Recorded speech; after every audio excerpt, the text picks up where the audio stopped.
I want, if you don't mind, I know it's your show. No, but I don't mind that. I've been wanting to ask you about this because the opting out of a bowl game. Yeah. I get it. Yeah. I totally understand. Yeah. I know why you do it. But I've had conversations, and this started with Leonard Fournette, Christian McCaffrey were the first big dogs that did it. Yeah. And I've had conversations with some really high-profile guys who skipped out on their bowl game, and I purposely waited like 5 or 6 years to ask them about it. And to a man, they all wish they'd played in the last game. Yeah. Because you tell me, because your last bowl – it was a Gator Bowl. It was that damn Gator Bowl. Yeah, it was a hell of a game. Texas Tech and their enormous splits. Yeah, but it was a hell of a game. Yeah, it was a great game. And you love your alma mater. You still live there and all that. Yeah. You think, right, when you go to the league that it's going to be just football. Yep. But it's what these guys have all told me was it's just so different. It just feels different. Yeah. I mean, like, obviously the guys you've talked to that say I regret it, there's nothing it's up to the player. So if that player regrets it, that says it all. Now, there's probably a few guys that maybe were like, I'm good. The quick lane bowl, I'm fine. Like, it wasn't. I think there's a sliding scale depending on like your legacy at that school. I think also like the bowl game you're in factors, how your health is, like where your draft slot is. Like if I'm a third or fourth rounder, or a fifth rounder, I don't know. Maybe I'm thinking. Or if I'm borderline getting drafted, not getting drafted, I'm definitely not sitting out. But like a lot of these early round guys, they're afraid. And I can remember when we played Tech my senior year, and I didn't know you could do this, but I sprained my ACL, which some people at home are like, no, you can't do that. I hurt my knee during that game. Didn't know I hurt my knee. The next day I couldn't walk. I was in a brace for like a couple weeks, and we were busting my ass to get back for that bowl game. I'm the number 2 pick in that draft. A lot has changed. Like I didn't even think about that. I thought about it from a standpoint of if I can't go, I can't go. But I never thought about like I'm going to sit this thing out. But as you can see, like trailblazing type guys, they create a situation where all of a sudden people are looking at an option that maybe wouldn't even occur to them. So I can't tell you how I would feel, but I do know I also decided as a junior with a first-round grade to come back. So that's just the way I felt, and that had everything to do with that sliding scale I'm talking about. I grew up in Charlottesville. I went to Virginia. I cared deeply about my teammates. That's not to say guys don't if they opt out. But for me, it was worth the risk because – I'm a physical football player. I was playing 80 snaps a game for 10 games. I'm thinking, what's one more roll of the dice? That's the way I am. I'm a little bit risk averse, so it's just going to vary from guy to guy. And I think for these quarterbacks, a quarterback like Kenny Pickett, and I couldn't tell you what he's thinking, but this is a class where I think he could make a case for being the best. And what if he goes out there and just shreds these fucking guys? You know what I mean? Would his draft stock go up? So I think it also depends on how much you have to gain in that bowl game. And for quarterbacks, I think they have more to gain than position players. Just me personally, especially in a year where things are kind of bunched in together. Yeah. Well, and my favorite thing about bowl games, and I grew up going to bowl games again because the dad was a referee. Yeah. I went to like 20 of them. Yeah. And like next week, I'm going to be on the sideline for the Myrtle Beach Bowl. And it's Tulsa and ODU, right? Yeah. And Old Dominion was in the bottom 10 7 weeks ago, and now they didn't play last year. Now they're going to be in a bowl game. But but what I'm always love about those bowl games, especially the smaller ones, most of those guys, it's the last time they're ever going to play football. Yep. Like they might get on with the semi-pro league. They might go to Europe. They might back in the arena ball days, maybe that, but for the majority of these guys, they're done. Is that? And so that's what I think about when I think about bowl games. Is it's the last time to put that uniform on. But I totally understand it. 21, 22, you're thinking about the future. But I do think that one day you look back as an old man in a rocking chair and you, damn, if I could have put on my UVA jersey, my LSU jersey, whatever, one more time, man, what would I give to do it? I could have got a free bag of Mayo. Yeah, man, get your big old thing of Mayo and a watch, a Mayo watch. A Mayo watch.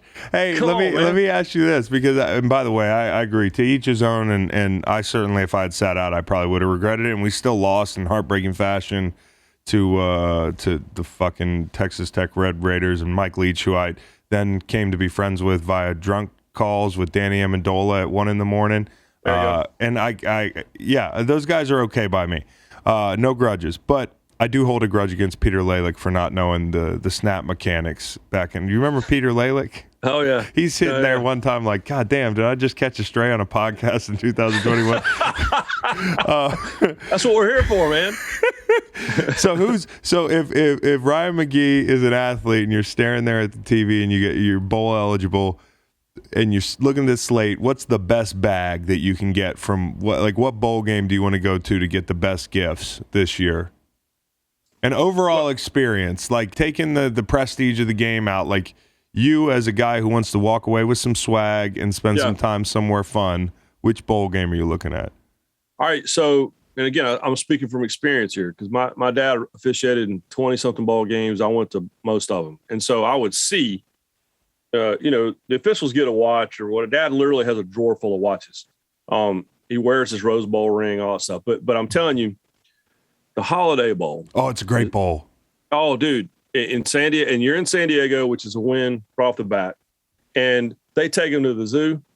They take him to this big outdoor dinner at Balboa Park. Yeah. They go down. They play like football on the beach. Yep. I mean, but like and an underrated deal is the Outback Bowl in Tampa. Yep. Because same thing. That's the one where they're Bloomin' Onion.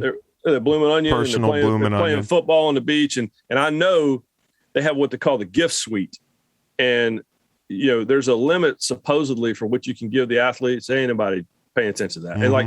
It's Best Buy gift cards and it's Jordans and it's like literally it looks like if you're my age, you remember when a Wheel of Fortune used to have the room full of stuff. No question. And you buying all this stuff. Oh my God, look at that. And that's what those gift suites. So yeah, you take me to San Diego or down to Tampa and we can ride on a pirate ship with our free watches, dude. That's I'll say this about the Mayo Bowl though. They have a deal with Charlotte Motor Speedway. Oh. Where the players get to ride shotgun with NASCAR drivers. Oh, I could definitely overcome the fear of the Mayo. If you think about the Holiday Bowl, like historically, what's the first one that comes to mind? BYU. Okay, for me, it's Suggs and Sproles. It's yeah. I don't know why that one sticks in my head, but Holiday Bowl has got some bangers in their history. I mean, I remember Ty Detmer had like 2 separated shoulders one year, and still he had won the Heisman and was hurt and went to the Holiday. I don't remember who they play, but he literally. You're never going to see that again. And he threw for 500 something yards. Byron Leftwich in the fucking was it the New Orleans Bowl with a broken leg or whatever it was. I mean, you're just never going to see that again, and that's fine. But you're never going to see that again. All right, couple quick hitters here. Coach that's coaching in one of the lower bowls that people might not see that's going to get a job in the next year or two. Well, I mean, I say keep a guy right up the road from you. The guys at Old Dominion, that program didn't exist, and they took a team that I think won one game. Didn't play any games, and at one point we're like 1-5 or 1-6 this year, and now they're in the postseason. Yeah, and those are the guys. When I talk to athletic directors, they're talking about show me somebody who's building something. Yeah, and is building it from nothing. And so you look at like Dave Clawson at Wake Forest, and it was a long time ago. He's at like Richmond, and he's playing UNC Charlotte, and he's digging at these places, and the ADs just love that because, and also they can get him cheap. Right. Listen to the full podcast on Spotify, Apple Podcasts, and other podcast streaming platforms. Wherever you want to get the podcast, you can get the podcast. Pretty simple. New episodes every Monday, Wednesday, and Friday. Don't forget to like and subscribe for more content. Podcasts get pretty wild. This is real tame.